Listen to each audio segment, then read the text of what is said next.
हर हर महादेव। सावन मास के तीसरे पावन दिवस पर नमो रुद्राय क्रिएशन चैनल की कथा श्रृंखला में आप सभी का हार्दिक स्वागत है। ईश्वर आप सभी पर अपनी कृपा बनाए रखे। आज दिनांक 13 जुलाई दिन रविवार है। आज की कथा को शुरू करने से पहले हम भगवान शिव और माता पार्वती का ध्यान करने के साथ साथ सूर्य देव का भी स्मरण करेंगे, जो समस्त जीव के स्रोत हैं, प्रकाश, ऊर्जा, स्वास्थ्य और सत्य के प्रतीक हैं। हे जगत के नेत्र, हे दिव्य तेजस्वी प्रभु, आपके प्रकाश से ही सारा संसार जीवित है। हे करुणा सागर शिव शंभु, हे माता गौरी, आपके ही आशीर्वाद से सूर्य देव संपूर्ण ब्रह्मांड को रोशनी प्रदान करते हैं। सूर्य देव, आप हमारे हृदय से अज्ञान का अंधकार दूर करें। आपकी प्रत्येक किरण हमारे जीवन को ऊर्जा और आनंद से भर दे। ओम सूर्याय नमः। सभी श्रोताओं से ये विनम्र प्रार्थना है कि कथा में अंत तक बने रहें और वीडियो को लाइक शेयर करें, और हाँ, कमेंट में हर हर महादेव अवश्य लिखें। आइए सबसे पहले सुनते हैं रविवार की सूर्य देव की कथा। रविवार व्रत की पौराणिक कथा के अनुसार प्राचीन काल में एक बुढ़िया रहती थी। वह नियमित रूप से रविवार का व्रत करती थी। रविवार के दिन सूर्योदय से पहले उठकर बुढ़िया स्नान आदि से निवृत्त होकर आंगन को गोबर से लीपकर स्वच्छ करती। उसके बाद सूर्य भगवान की पूजा करते हुए रविवार व्रत कथा सुनकर सूर्य भगवान का भोग लगाकर दिन में एक समय भोजन करती। सूर्य भगवान की अनुकंपा से बुढ़िया को किसी प्रकार की चिंता एवं कष्ट नहीं था। धीरे धीरे उसका घर धन्य धान्य से भर गया था। उस बुढ़िया को सुखी होते देख उसकी पड़ोसन उससे जलने लगी। बुढ़िया ने गाय नहीं पाल रखी थी, अतः वह अपनी पड़ोसन के आंगन में बंधी गाय का गोबर लाती थी। पड़ोसन ने कुछ सोचकर अपनी गाय को घर के भीतर बांध दिया। रविवार को गोबर न मिलने से बुढ़िया अपना आंगन नहीं लीप सकी। आंगन न लीप पाने के कारण उस बुढ़िया ने सूर्य भगवान को भोग नहीं लगाया और उस दिन स्वयं भी भोजन नहीं किया। सूर्यास्त होने पर बुढ़िया भूखी प्यासी सो गई। प्रातः काल सूर्योदय से पूर्व उस बुढ़िया की आंखें खुली तो वह अपने घर के आंगन में सुंदर गाय और बछड़े को देखकर हैरान हो गई। गाय को आंगन में बंधा देखकर उसने जल्दी से उसे चारा लाकर खिलाया। पड़ोसन ने उस बुढ़िया के आंगन में बंधी सुंदर गाय और बछड़े को देखा तो वह उससे और अधिक जलने लगी। तभी गाय ने सोने का गोबर किया। गोबर को देखते ही पड़ोसन की आंखें फटी की फटी रह गईं। पड़ोसन ने उस बुढ़िया को आसपास न पाकर तुरंत उस गोबर को उठाया और अपने घर ले गई तथा अपनी गाय का गोबर वहां रख गई। सोने के गोबर से पड़ोसन कुछ ही दिनों में धनवान हो गई। गाय प्रतिदिन सूर्योदय से पूर्व सोने का गोबर किया करती थी और बुढ़िया के उठने से पहले पड़ोसन उस गोबर को उठाकर ले जाती थी। बहुत दिनों तक बुढ़िया को सोने के गोबर के बारे में कुछ पता ही नहीं था। बुढ़िया पहले की तरह हर रविवार को भगवान सूर्य देव का व्रत करती रही और कथा सुनती रही। लेकिन सूर्य भगवान को जब पड़ोसन की चालाकी का पता चला तो उन्होंने तेज आंधी चलाई। आंधी का प्रकोप देखकर बुढ़िया ने गाय को घर के भीतर बांध दिया। सुबह उठकर बुढ़िया ने सोने का गोबर देखा तो उसे बहुत आश्चर्य हुआ। उस दिन के बाद बुढ़िया गाय को घर के भीतर बांधने लगी। सोने के गोबर से बुढ़िया कुछ ही दिनों में बहुत अधिक धनवान हो गई। उस बुढ़िया के धनी होने से पड़ोसन बुरी तरह जल भूनकर राख हो गई और उसने अपने पति को समझा बुझाकर उस नगर के राजा के पास भेज दिया। सुंदर गाय को देखकर राजा बहुत खुश हुआ। सुबह जब राजा ने सोने का गोबर देखा तो उसके आश्चर्य का ठिकाना ना रहा और वह गाय और बछड़े को अपने महल में ले गया। उधर बुढ़िया परेशान हो गई। उधर सूर्य भगवान को भूखी प्यासी बुढ़िया को इस तरह प्रार्थना करते हुए देखकर बहुत दया आई। उसी रात सूर्य भगवान ने राजा को स्वप्न में कहा, राजन, बुढ़िया की गाय व बछड़ा तुरंत लौटा दो, नहीं तो तुम पर विपत्तियों का पहाड़ टूट पड़ेगा, तुम्हारा महल नष्ट हो जाएगा। सूर्य भगवान से स्वप्न में इतनी बुरी तरह बातें सुनकर राजा बहुत ही भयभीत हो गया। प्रातः उठते ही गाय और बछड़ा बुढ़िया को लौटा दिया। राजा ने बहुत सा धन देकर बुढ़िया से अपनी गलती के लिए क्षमा मांगी। राजा ने पड़ोसन और उसके पति को उनकी इस दुष्टता के लिए दंड दिया। फिर राजा ने पूरे राज्य में घोषणा कराई कि सभी स्त्री पुरुष रविवार का व्रत किया करें। रविवार का व्रत करने से सभी लोगों के घर धन धान्य से भर गए। राज्य में चारों ओर खुशहाली छा गई। स्त्री पुरुष सुखी जीवन यापन करने लगे तथा सभी लोगों के शारीरिक कष्ट दूर हो गए। हे सूर्यदेव भगवान, जिस तरह आपने उस बुढ़िया के लिए इतना कुछ किया, उसी तरह अपनी कृपा दृष्टि सभी लोगों पर बनाए रखिएगा। आइए अब शुरू करते हैं श्रावण मास महात्म्य का अध्याय 3। सनत कुमार बोले, हे भगवान, आपने श्रावण मासों का संक्षिप्त वर्णन किया है। हे स्वामिन, इससे हमारी तृप्ति नहीं हो रही है, अतः आप कृपा करके विस्तार से वर्णन कीजिए, जिसे सुनकर हे सुरेश मैं कृतज्ञ हो जाऊं। ईश्वर बोले, हे योगेश, जो बुद्धिमान नक्व्रत के द्वारा श्रावण मास को व्यतीत करता है, वह 12 महीनों में नक्व्रत करने के फल का भागी होता है। नक्व्रत के दिन की समाप्ति के पूर्व सन्यासियों के लिए एवं रात्रि में गृहस्थों के लिए भोजन का विधान है। उसमें सूर्यास्त के बाद की 3 घड़ियों को छोड़कर नट भोजन का समय होता है।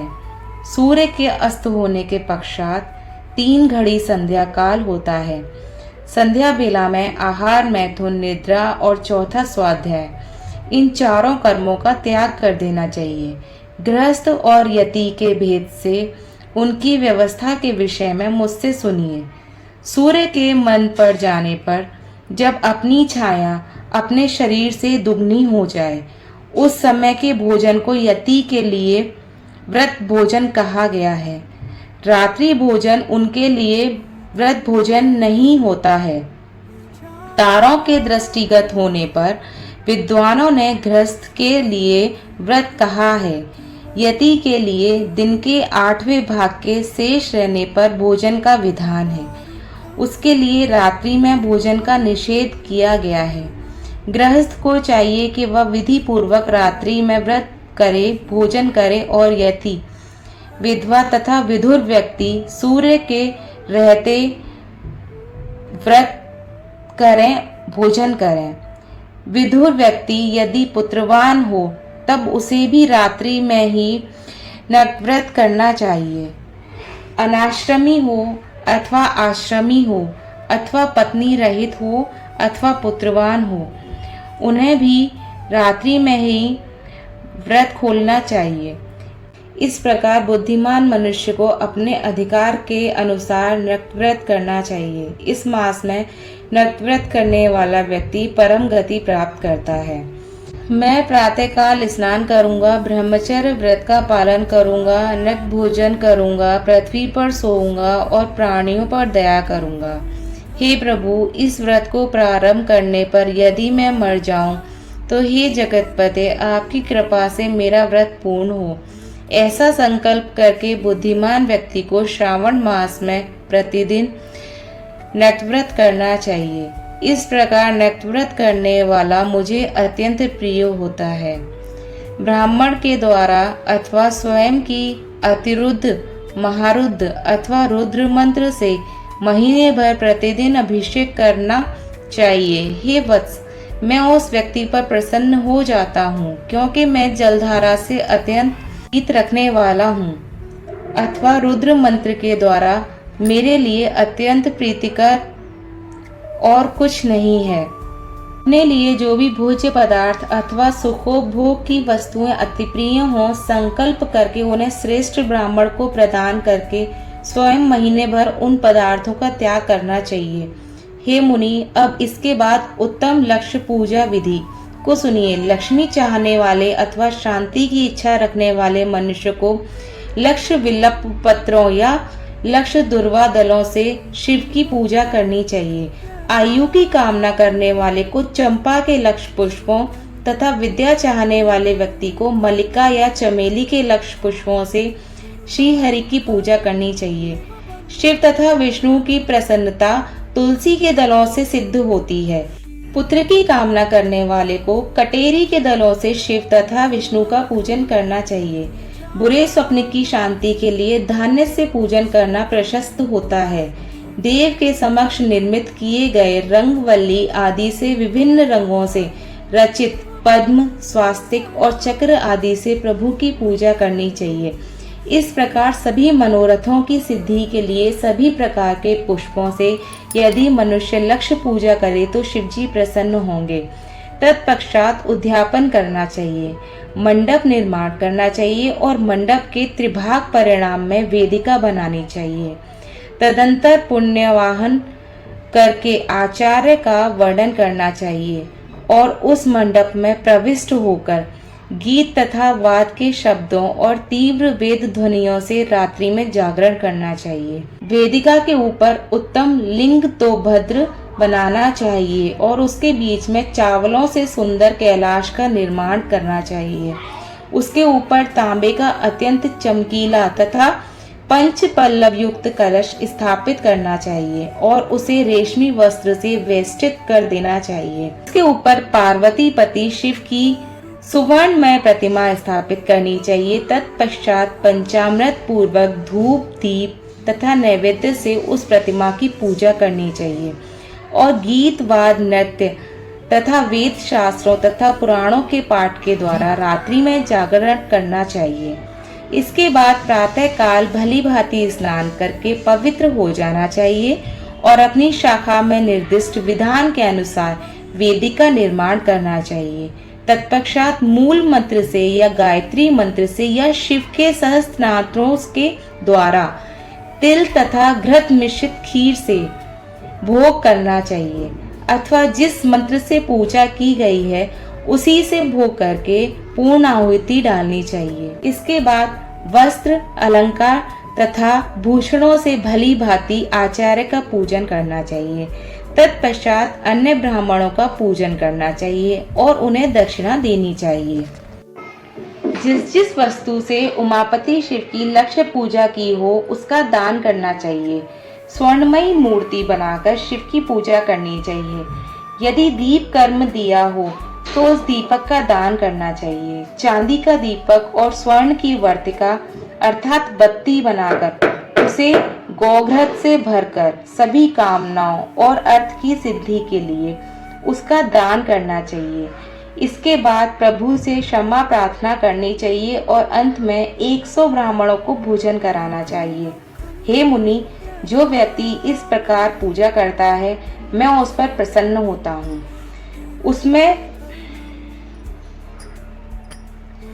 उसमें भी जो श्रावण मास में पूजा करता है उसका अनंत फल मिलता है। यदि अपने लिए अत्यंत प्रिय कोई वस्तु मुझे अर्पण करने के विचार से इस माह में कोई त्यागता है तो अब उसका फल सुनिए। इस लोक में तथा परलोक में उसकी प्राप्ति लाख गुना होती है। सकाम करने से अभिलषित सिद्धि होती है और निष्काम करने से परम गति मिलती है। इस मास में रुद्राभिषेक करने वाला मनुष्य उसके पाठ की अक्षर संख्या से एक एक अक्षर के लिए करोड़ करोड़ वर्षों तक रुद्र लोक में प्रतिष्ठान प्राप्त करता है। पंचामृत का अभिषेक करने से मनुष्य अमृतत्व प्राप्त करता है। इस मास में जो मनुष्य भूमि पर शयन करता है उसका फल भी सुनिए। हे द्विश्रेष्ठ, जब मनुष्य 9 प्रकार के रत्नों से जड़ी हुई सुंदर वस्त्र से आच्छादित बिछे हुए कोमल गद्दे से सुशोभित तकिए से युक्त रत्न निर्मित दीपों से मंडित तथा अत्यंत मृदु और गरुणाकार प्रमाण मल्ल निर्मित अथवा हाथी दांत की बनी हुई अथवा चंदन की बनी हुई उत्तम तथा शुभ शैया प्राप्त करता है। इस मास में ब्रह्मचर्य का पालन करने से वीर्य की दृढ़ पुष्टि होती है। ओज, बल, शरीर की दृढ़ता, जो भी धर्म के विषय में उपकारक होते हैं वह सब उसे प्राप्त हो जाते हैं। निष्काम ब्रह्मचर्य व्रति को साक्षात ब्रह्म प्राप्ति होती है और सकाम को स्वर्ग तथा सुंदर देवांगनाओं की प्राप्ति होती है। इस मास में दिन रात अथवा केवल दिन में अथवा भोजन के समय मौन व्रत धारण करने वाला भी महान